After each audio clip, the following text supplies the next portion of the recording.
Donde el Sáhara termina y el Sudán comienza, sobre el codo del Níger, se halla la ciudad santa de Tombuctú, en la cual hasta 1900 no habían penetrado más de 3 o 4 europeos. Fue en tiempos una gran urbe gigante y sabia, por la cual peleaban una y otra vez los pueblos del desierto y los reyes tropicales. Pues bien, allí viven desde hace 4 siglos nuestros parientes. A fines del siglo XVI, un sultán de Marruecos hizo lo que parecía imposible: arrebatar Tombuctú con armas de fuego. Para ello contrató gran número de españoles, los cuales las introducen por primera vez en este fondo africano. Los soldados españoles ganan la batalla más grande que nuestra raza ha logrado al otro lado del estrecho. Victoriosos se avecindaron en Tombuctú, tomaron hijas del país y crearon estirpes que aún perduran. Orgullosos de su origen hispano, conservaron una exquisita disciplina aristocrática y aún representan sus familias los núcleos nobles del país. ¿Por qué? ¿Por qué no hemos ido a visitar a estos armas del Níger, nuestros nobles parientes? Pues bien, a modo de viaje iniciático, un equipo andaluz de televisión, cumpliendo con los deseos del filósofo, ha ido a encontrarse con ellos al mismo corazón de África.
La curva del río Níger, zona en la que se hallan los centros con mayor poblamiento arma, está integrada en la República de Malí, país de unos 6 millones de habitantes y con una extensión 3 veces superior a España. Malí se presenta al visitante europeo como un país de locos, donde la contradicción se hace ley universal. A esta primera impresión ayuda la geografía de esta enorme tierra sin costas, lugar de unión entre el seco y terrible Sáhara y las húmedas e inquietantes selvas tropicales. Este contraste geográfico no es sino el marco adecuado y congruente para las contradicciones religioso-culturales y económicas que enseguida saltan a escena. Los últimos acontecimientos han provocado que el gobierno de Malí abandonara la ortodoxia marxista por un sistema muy peculiar de socialismo a la africana, impregnado de un oportunismo tan pícaro como necesario. Todo ello no impide que su presidente y líder del partido único, Moussa Traoré, acuda cotidianamente en su coche oficial a la gran mezquita de Bamako para la oración de los viernes. Y no es que el Islam haya influido excesivamente en el ritmo vital de estas gentes. El animismo y la magia negra emergen con fuerza sobre las enseñanzas coránicas.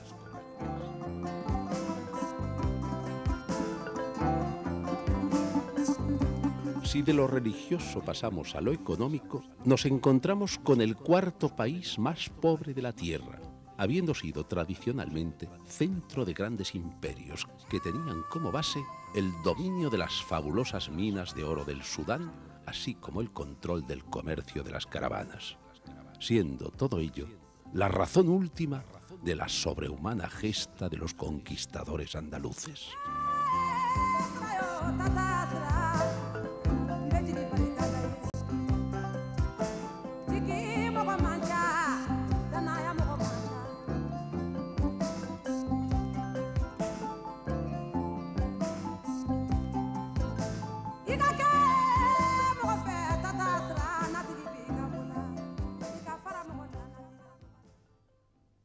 Todavía de los manuscritos que quedan en Tombuctú. El primer contacto no es por fácil menos afortunado, ya que tenemos la suerte de conversar con Ismail Haidará, auténtico experto y estudioso del universo Arma al que él mismo pertenece. Nos aporta una impresionante fuente de datos que posteriormente nos serían muy útiles en la investigación llevada a cabo. Ismail nos habla de la terrible atomización que ha tenido lugar en los núcleos del histórico dominio Arma, así como de una especial diáspora a lo largo del río. Nos refiere igualmente su descubrimiento sobre textos del siglo XII y XIII de autores andaluces, en concreto de Sevilla, Córdoba y Granada, que inexplicablemente se hallan todavía en el centro Ahmed Baba de Tombuctú, detalle que anotamos convenientemente debido a la importancia de una posterior comprobación.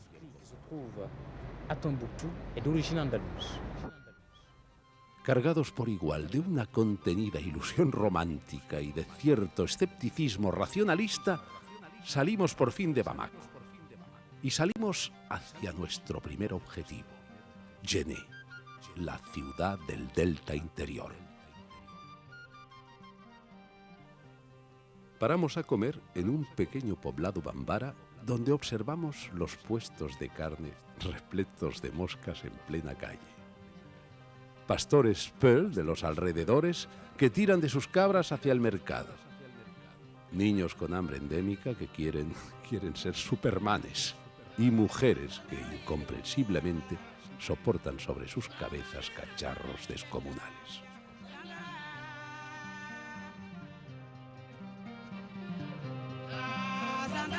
Nos dicen que el asfalto llega hasta Gao, cerca de 1.200 kilómetros al este.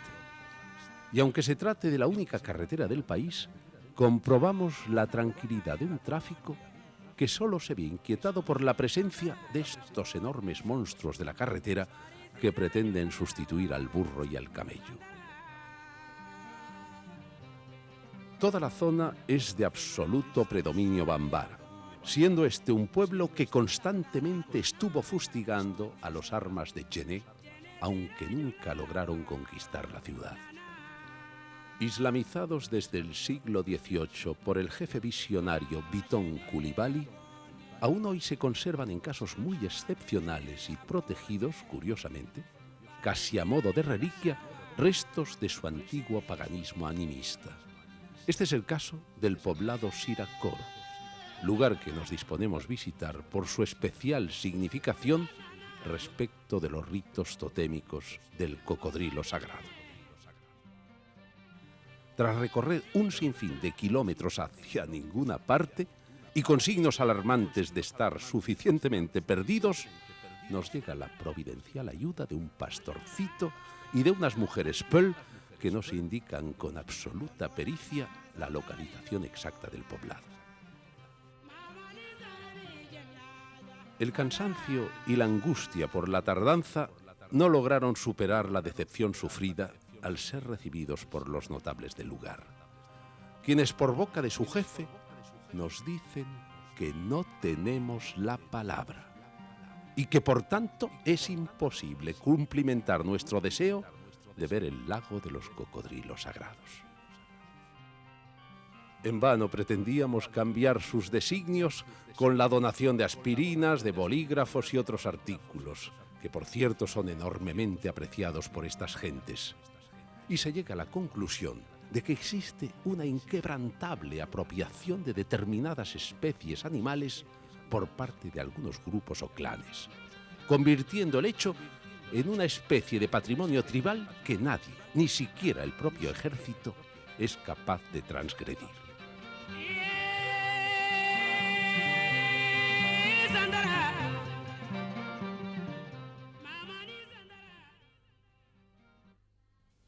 De nuevo en ruta hacia Djenné por la inmensa zona de marismas que la rodea, nos encontramos con esos niños bozo, los tradicionales pescadores del Níger y de su afluente el Bani, que realizan su labor en estas charcas dejadas por la inundación de ambos ríos. Y luego nos enseñan su preciado trofeo.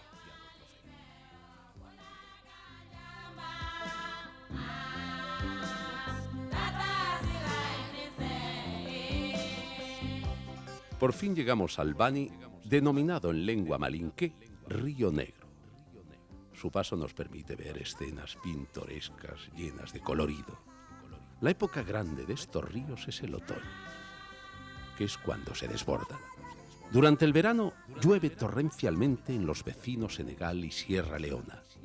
En octubre y noviembre se hinchan y convierten a Djenné en una isla para iniciar el estiaje en enero, cuando se le puede pasar a pie. Por su elevación sobre las marismas, en otros tiempos infectadas de cocodrilos, ha recibido el nombre de la Venecia africana. Y realmente no faltan motivos estéticos de carácter arquitectónico y ambiental para establecer dicha comparación. Los orígenes de Djenné datan del siglo III después de Cristo. Ya en el IX era la primera ciudad urbanizada de África antes de la llegada del Islam. Su esplendor comienza en el XII y va parejo al de Tombuctú, con un comercio por el río que generó una civilización urbana que haría decir a Esadi, autor del Tarik el Sudán, la siguiente semblanza: esta ciudad es grande, floreciente y próspera. Ella es rica y venida del cielo, y por tanto favorecida por él. Posteriormente, el famoso viajero francés René Caillet recibiría, a pesar de su disentería galopante, idéntica impresión de grandeza y solemnidad cuando la visitó en 1828.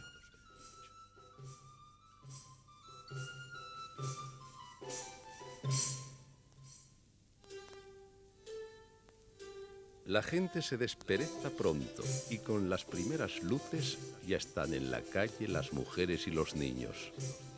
Es maravilloso verlas moliendo el mijo sin soltar el niño de la espalda y ocupadas en todo tipo de labores artesanales.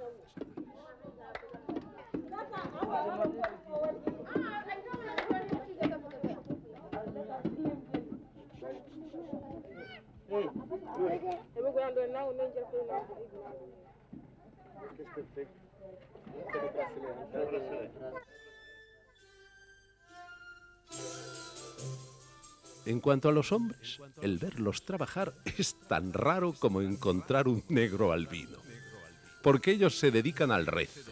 Los sorprendemos a todas horas en la mezquita, pero antes de entrar en ella, un miembro del equipo marcha tras una pista que nos pueda permitir contactar con los Arma, que es nuestro primer objetivo en el Mali.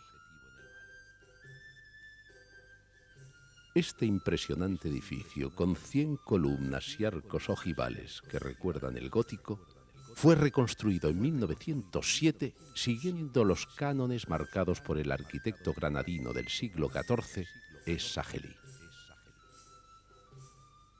No salimos de nuestra perplejidad al comprobar que el propio imán nos permite pasar y tomar imágenes de esta singular casa de oración.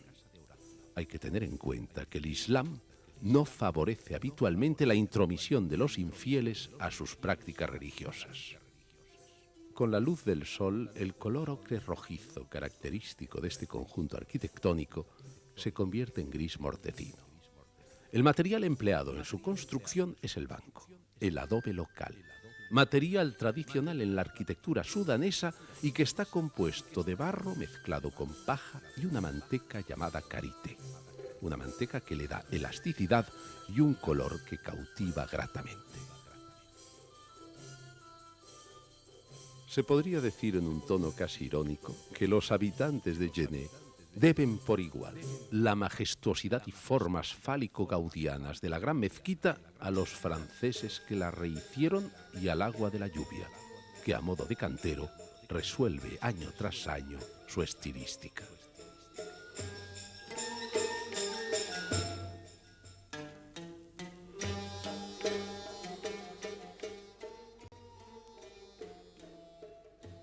Desde el techo descubrimos una bonita panorámica con el desierto comiéndose una marisma rica en aguas y sin cultivos, con la excepción de pequeños huertos que cultivan las mujeres.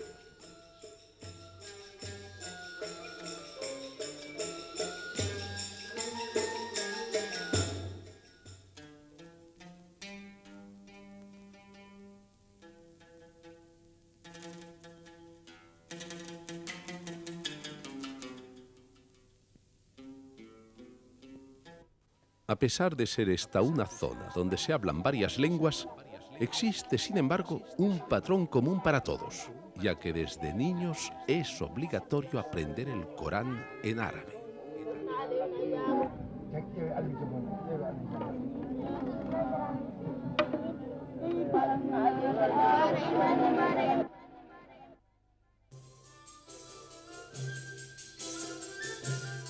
Todavía no hemos descubierto a los Arma, pero su influencia está por todas partes, en puertas, ventanas y celosías de clara influencia hispano-marroquí. Si la mezquita de Djenné puede ser considerada como una auténtica perla, el resto de la ciudad le sirve perfectamente de engarce. En efecto, la arquitectura de sus casas conserva una tradición que se pierde en el tiempo y en el secreto de sus constructores, los barí. Estos están organizados en una especie de cofradía secreta en la que únicamente se pueden conseguir los conocimientos técnicos necesarios para levantar fachadas de 10 metros sin necesidad de paleta ni plomada. Y pudimos comprobar en la práctica como una de estas cuadrillas fue absolutamente reacia a que fuesen recogidas imágenes de su trabajo.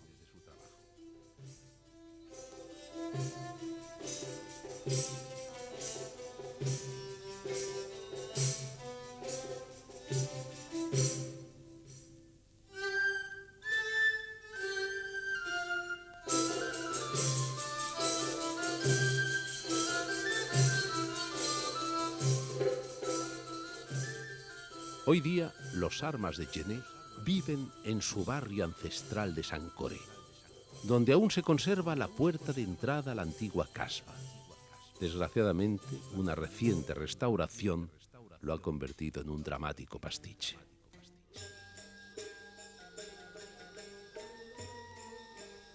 El alcaide Arma de Djenné nos confesaba que se sigue practicando la endogamia y que voluntariamente están recluidos casi en régimen de gueto, con una existencia austera provocada por los últimos acontecimientos sociales y políticos. Aún así se nos presenta perfectamente ataviado con el traje blanco tradicional, la cafia roja y el sable.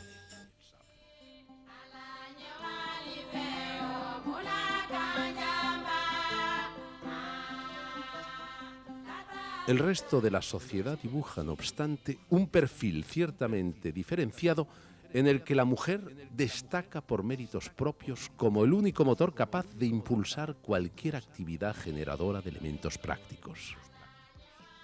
Si el dicho de que África descansa sobre las espaldas de sus mujeres es cierto, en el caso de Malí adquiere tintes de auténtico dogma. No solo tiene la responsabilidad de llevar todo el peso familiar, ejecutando los trabajos más duros y abnegados, sino que además tiene que soportar en toda esta zona la ancestral costumbre de convertirse desde la pubertad en auténticas eunucas reproductoras, siendo excisadas sistemáticamente con una autocomplacencia rayana en lo martirial. A pesar de ello, se está generando en la actualidad una especie de mini consciencia feminista que no por novedosa es menos interesante. La mujer se está planteando algunas cuestiones hasta ahora prácticamente tabúes en esta sociedad. Mi impresión en el Malí es que la mujer trabaja más que los hombres. ¿Y están ustedes conforme con esto? La nature qui l'exige, puisqu'au début, il y avait, le temps était bon, les hommes cultivaient, il y avait assez de riz, il y avait assez de céréales. Maintenant, c'est la sécheresse. Il faut que les femmes aussi travaillent pour faire nourrir la famille. Hay otra cuestión que puede ser bastante delicada. ¿Es verdad que las mujeres en el Malí son excisadas? Bueno, sí, me estoy refiriendo a la amputación del clítoris. Il y a des régions qui ne le font pas. On le fait ici à Genève. On le fait. On le fait ici. Et qu'est-ce que les femmes font? De l'acceptent ça? Mais ça, les femmes acceptent puisque ce sont des coutumes. Mais maintenant, il y a l'Union nationale des femmes qui lutte contre ça. Ouais. Et vous luttez ici aussi? Oui, on commence la sensibilisation. C'est très lent pour faire comprendre la population, mais la sensibilisation a commencé. Et quelles sont les ¿Y cuáles son las consecuencias para la mujer de estas prácticas? Mais pour nous, on ne peut pas comprendre les conséquences puisqu'on les a trouvées comme ça. Mais avec les sensibilisations, ça peut être beaucoup la cause de certaines maladies infectieuses. Avec les sensibilisations médicales, on est en train de sensibiliser les femmes dans ce sens. ¿Existe una motivación religiosa? Es decir, ¿se encuentra reflejado en el Corán? Pour les hommes, on peut dire que c'est dans le Coran. Pour les hommes, mais pour les femmes, ce sont des coutumes. Vous êtes ici, c'est vous-même? Oui. ¿Me puede contar su experiencia personal? Mais quand moi je le fais, j'étais encore petite. Vous ne vous rappelez pas? Ah, je me rappelle un peu. Moi, j'ai fait ça à l'âge de 7 ans. 7 ans. Oh, Uno puede imaginar que todo esto será muy doloroso. C'est très douloureux, très douloureux. C'est très douloureux, très très douloureux. Mais ce sont des coutumes. Mais il y a les femmes qui sont à côté qui t'encouragent pour que tu oublies un peu la douleur. También nos han contado que con la excisión la mujer pierde toda la sensibilidad sexual.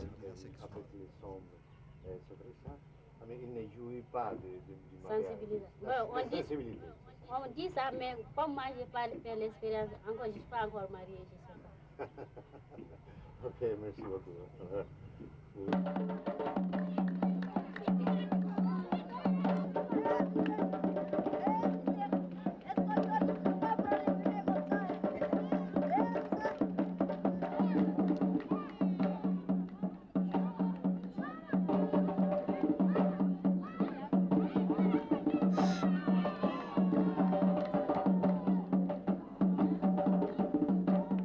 Nuestras últimas horas en Genève nos permiten observar un acontecimiento que ejemplifica por sí solo todo lo que hemos expuesto.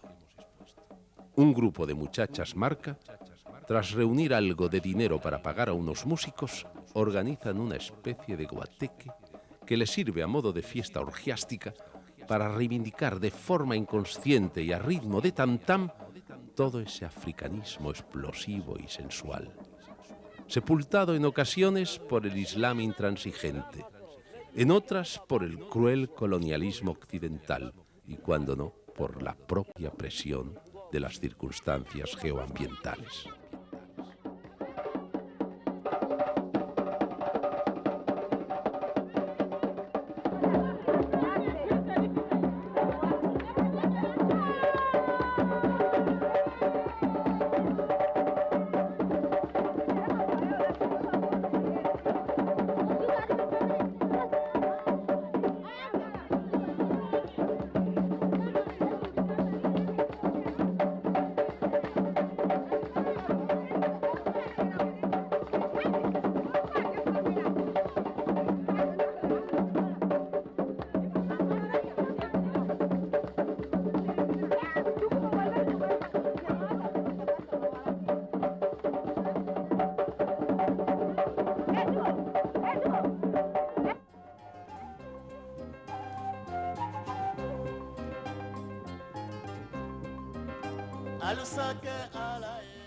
Dejamos Genève y hacemos un alto para visitar la ciudad muerta de Handelay, creada en 1819 con grandes muros de piedra inusual en estas tierras, y que aclara la compleja historia de la curva del Níger, secularmente arrasada por guerras de religión. Nuestro guía leproso, que nos hace un tanto incómodo el viaje, es un elemento congruente con este ruinoso conjunto. musudole barambara to fata ketabulu moroli mansonna salama mume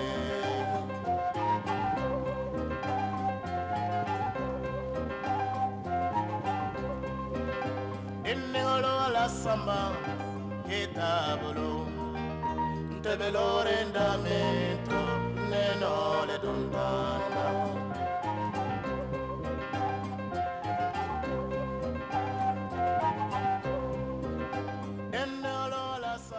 Mientras contemplamos las sugestivas imágenes del río Níger en nuestro camino hacia Mopti, concluimos con que el encuentro emocionado con los armas de Djenné nos hace vislumbrar que nuestra búsqueda puede no ser inútil y que más al norte encontraremos auténticos armas de origen andaluz.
Cuando René Caillé descendía lentamente el Níger en una estrecha piragua, camino de Tombuctú, existía ya un pequeño poblado al que sus primeros habitantes Marca habían bautizado como Isaka.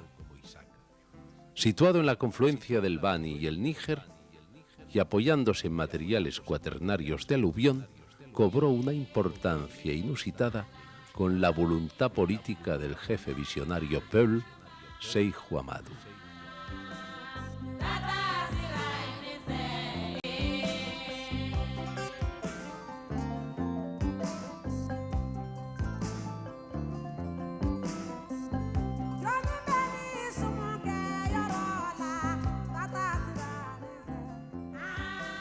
A medida que decrecía el peso económico de Djenné, de difícil acceso en época de aguas bajas, la ciudad de Mopti, la antigua Isaka, atraía para sí todo el comercio de los pueblos del entorno. El incremento demográfico provocado por el auge económico derivó en que sus habitantes decidieran agrandar el espacio urbano, para lo que crearon unos diques de contención en las marismas y posteriormente rellenaron con tierra las separaciones existentes entre las diferentes islas del meandro. Mopti es una extraña ciudad donde fue preciso crear el suelo antes que las casas.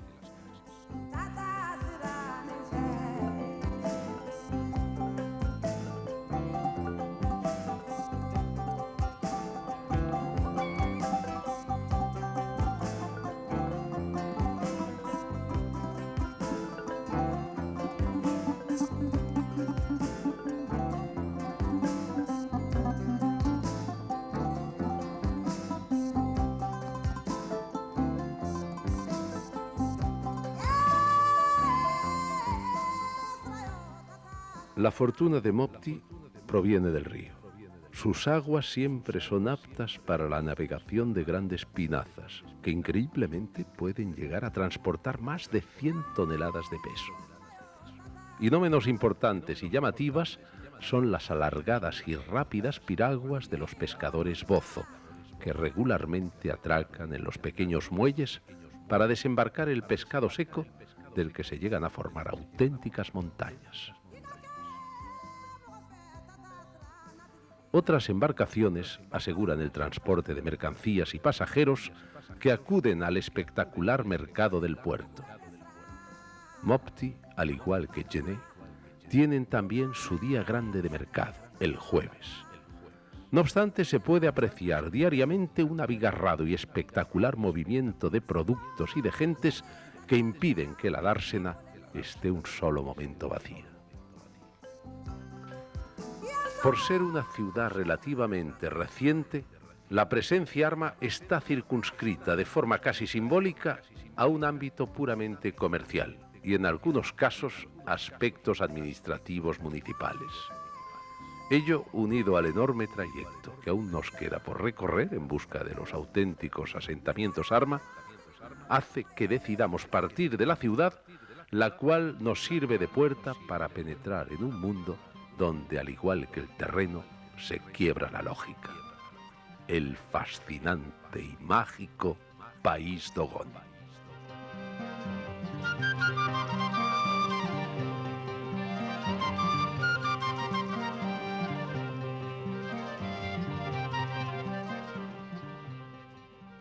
Y anochecido nos topamos con un grupo de mujeres, gente simpática y sencilla, que espera la mañana para llevar sus ajos, el producto más preciado de este país, hasta Mopti.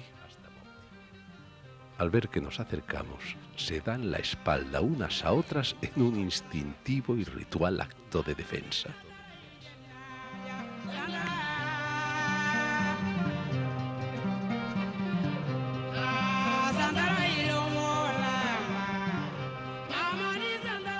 Son tantas las sorpresas que esperamos encontrar en el País Dogon que al amanecer ya estamos en el altiplano rocoso de Sanga, plagado de baobabs, el árbol mítico de la sabana.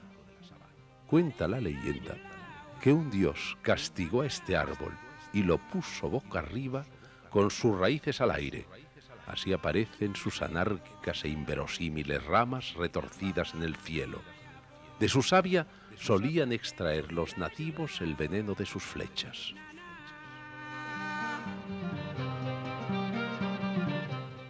El País Dogon es como un templo, donde solo se penetra si se está convenientemente preparado para admitir un universo cultural cuyos valores reposan sobre una filosofía y religión extraordinariamente complejas y ricas.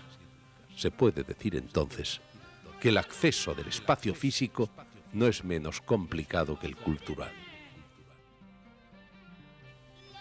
Esta increíble pared que se levanta estrepitosamente a lo largo de 90 kilómetros sobre la inmensa plataforma del Sahel engloba unos 300 poblados con una fisonomía absolutamente similar. Colgados incomprensiblemente de las rocas a lo largo de la falla de Bandiagara, al sureste del meandro del Níger, este pueblo ha resistido desde que se asentaron toda clase de invasiones. Su mismo nombre tiene toda una simbología, ya que proviene de una hierba salvaje llamada dogo, que de forma indestructible brota sin cesar. Para los Dogon la palabra tiene origen divino, cósmico y fecundante. Es el individuo el que la crea con su cuerpo y su mente, y al exteriorizarla actúa sobre otros cuerpos y otras mentes imponiendo la comunicación.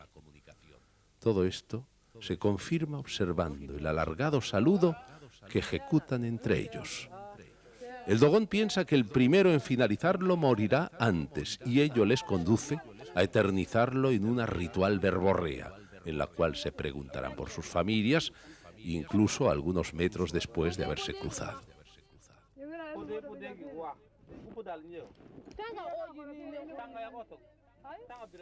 En la historia de los últimos siglos han actuado como auténticos matagigantes. Aquí pereció el esquizofrénico Pasha Mahmud Zerhun, segundo líder arma después de la conquista, y que sustituyó al gran Yuder en el mando de las tropas, iniciando un periodo cruel y sanguinario que finalizó con su muerte a manos de los invencibles habitantes de las rocas.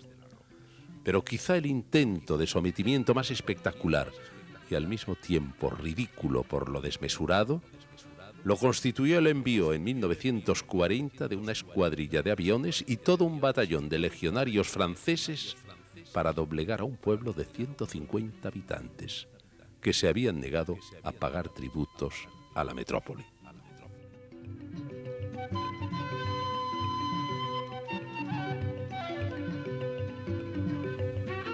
Estos increíbles seres viven en una estrecha simbiosis con su universo mineral, desde el nacimiento hasta la muerte.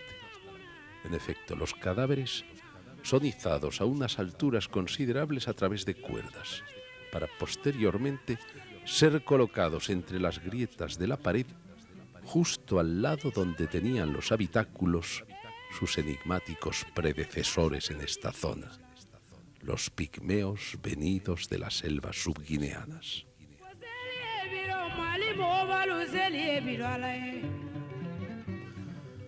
Decenas de metros por encima de este cementerio aéreo, los vivos ocupan sus días cultivando el campo. Los Dogon son unos excelentes agricultores, y mientras sus vecinos del Sahel se lamentan por el cataclismo de la sequía, ellos parecen ignorarla. El orgullo del Dogon es su casa en el desfiladero. Alrededor de él agrupa sus graneros, su escaso ganado y sus pequeños huertos donde cultiva el ajo y la cebolla. El ajo Dogon es un prodigio de artesanía agrícola. En un terreno donde solo existe la piedra, la tierra ha tenido que ser transportada a estas pequeñas terrazas para después ser regadas insistentemente en un ciclo interminable. Al contrario que las mujeres Peul, Bambara o Tuareg, la mujer Dogon no es generalmente bella, y ello es debido a la dureza de su trabajo que acaba por deteriorar excesivamente su físico. Las mujeres son, por tanto, la imagen viva de la obstinación Dogon y no dudan en sacrificar sus cuerpos para preservar su dignidad espiritual.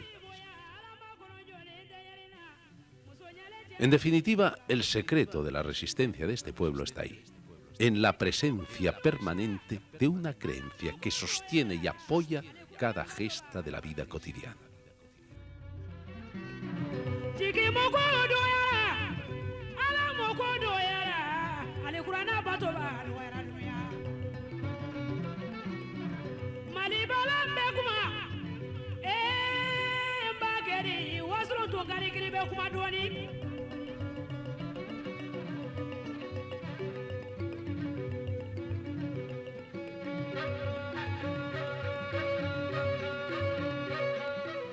En la compleja cosmogonía Dogon, el dios Amma se unió a la tierra, y así surgieron dos gemelos que en clara representación maniqueísta determinan el orden y el desorden que cohabitan en el universo.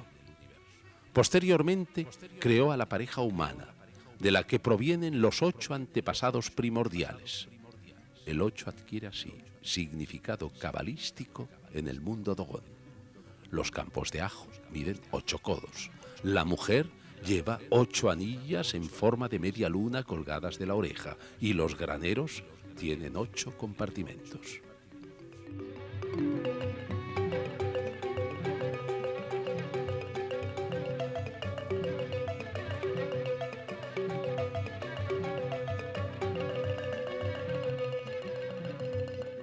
Enorme importancia también tiene la Casa de la Palabra, especie de templete soportado por 8 pilares y con un techo muy bajo que está espesamente cubierto por ramas de mijo.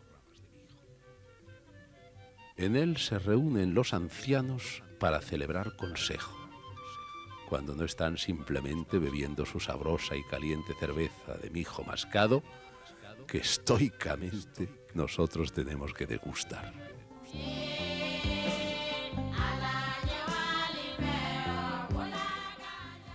En cierta zona del desfiladero existe un lugar secreto que acoge periódicamente a los jóvenes que van a ser iniciados. Asidos a las rocas alrededor del maestro, escuchan los misterios revelados e interpretan los dibujos de las paredes que, aunque muy antiguos, se restauran antes de cada ceremonia.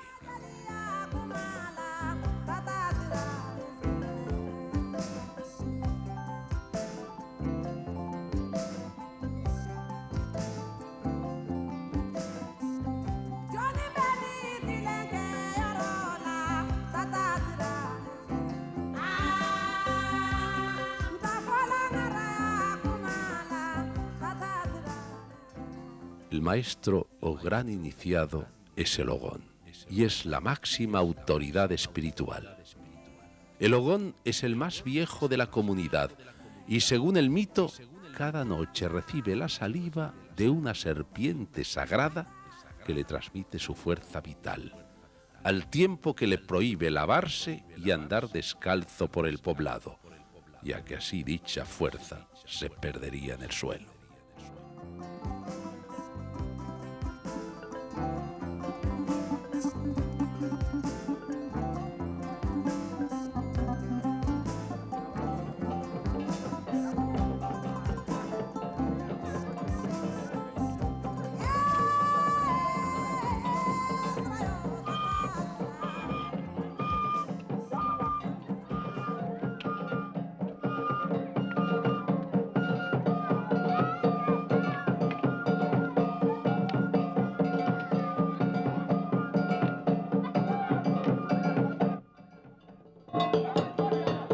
Pero es en las danzas de máscaras donde se puede medir el profundo apego de los Dogon a su mundo espiritual.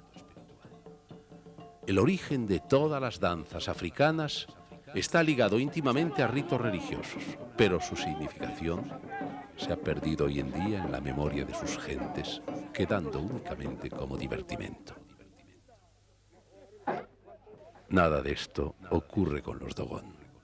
La danza es un asunto grave, asunto de hombres exclusivamente, nada de fantasía. Las figuras son tan inmutables como la marcha del universo y concierne a todos los varones desde su nacimiento hasta su muerte. Cada danzante tiene que fabricar su propia máscara, nada de caprichos. El ballet Dogon está compuesto por un número invariable de máscaras con una invariable tipología. Hay máscaras femeninas, llevadas por los jóvenes, que representan a mujeres de otras etnias. También las hay que representan animales, como el mono, el zorro, el conejo, el chacal, el buey. Hay máscaras de dioses, como el Kanaga, cuya cruz es prácticamente un emblema en todo el Malí. En conjunto, todas ellas representan el universo donde los dioses están presentes bajo formas de símbolos y animales sagrados en medio de los hombres.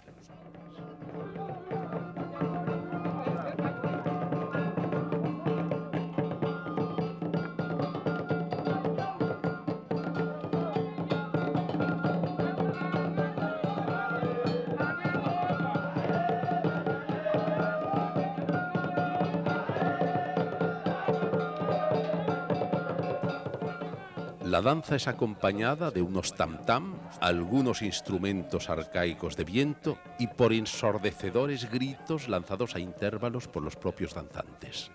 Todo se desarrolla según un ceremonial fijo en el que cada grupo de máscaras ejecuta unos pasos que le son propios y que se repiten cada vez que llegan a determinado punto del recorrido circular.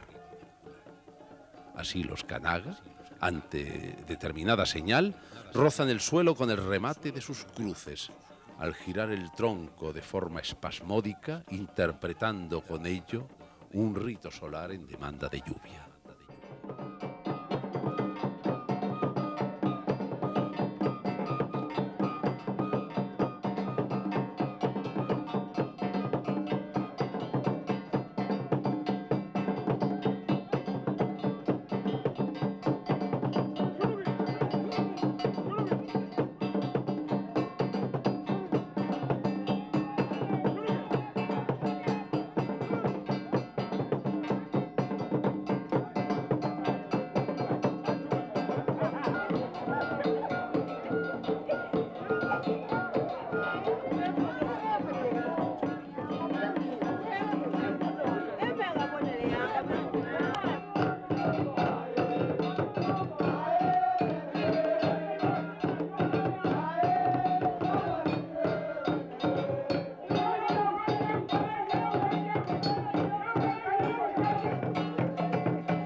El cazador, mito del guerrero y hacedor de remedios para la enfermedad, fue el primer humano muerto de resultas de una prohibición o crimen y representa el elemento fuego, fuego asociado a la muerte y a la naturaleza salvaje y en desorden.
Tras la arenga final en boca del Ogón, los danzantes se retiran a sus casas. Hemos sido partícipes de un acontecimiento único y extraordinario al que hemos asistido enmudecidos por el respeto y la admiración. Estos seres inconquistables no admiten bromas sobre sus creencias. Hace tan solo unos años mataron a 3 franceses por robarles máscaras y estropearles unos fetiches.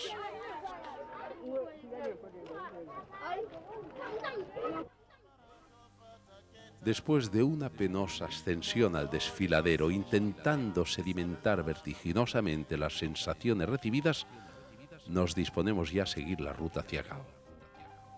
Agotados por el viaje, elegimos al atardecer un sitio donde acampar junto a la famosa mano de Fatma.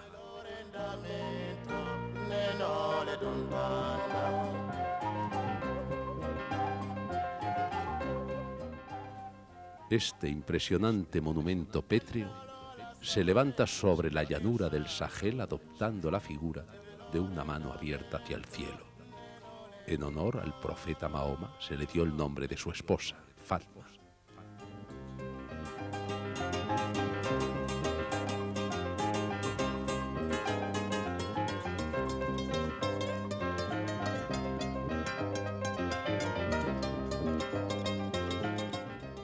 Sobre lo que sería una especie de plataforma o peana de materiales sedimentarios, se alza un rectilíneo muro de grés que alcanza los 600 metros por el costado occidental y 400 metros por el oriental. Se trata de la pared más alta del mundo y constituye una auténtica excepción, ya que estas formaciones de grés nunca sobrepasan los 300 metros. De forma inimaginable, nos encontramos en esta inmensa planicie desolada con un blanco, casado con una mujer peul, compartiendo el modo de vida de esta etnia. Su sorpresa es tan grande como la nuestra al comprobar que todos somos españoles.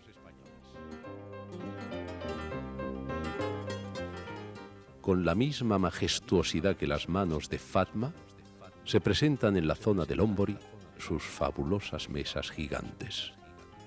A modo de cerros testigos rompen el esquema monocorde del Sahel, donde la ausencia de relieve ha favorecido invasiones como la de nuestros andaluces.